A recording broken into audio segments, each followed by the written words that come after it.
আসসালামু আলাইকুম।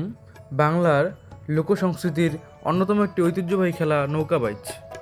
বর্ষা ও শরৎ মৌসুমে দেশের বিভিন্ন এলাকায় অনুষ্ঠিত হয় এই প্রতিযোগিতা। কানায়া ব্রিজ থেকে আঁকাবাঁকা রাস্তা ধরে এক বিশাল মানুষের ঢল দেখা যায়।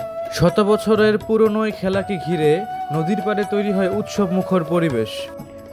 আজও তেমনি গাজীপুরের কানায়ায় জমে উঠেছিল নৌকাবাইচের মহা উৎসব। প্রতিযোগিতা শুরু হওয়ার আগেই থেমে থেমে শুরু হয় বৃষ্টি। বৃষ্টিতে দর্শকরা আশ্রয় নেয় সরু রাস্তার পাশের ছোট ছোট তাল গাছগুলোর নিচে। অবশেষে প্রথম প্রতিযোগিতা শুরু হয় দুইটি নৌকার মাঝখানে।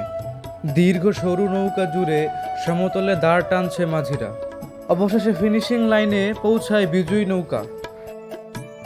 উল্লাসে ফেটে পড়ে নদীর দুই পার। গ্রামীণ বিনোদনের অন্যতম এই ঐতিহ্য ধরে রাখার জন্য আহ্বান জানিয়েছেন আয়োজকরা। আজকে এই পর্যন্তই। আসসালামু আলাইকুম।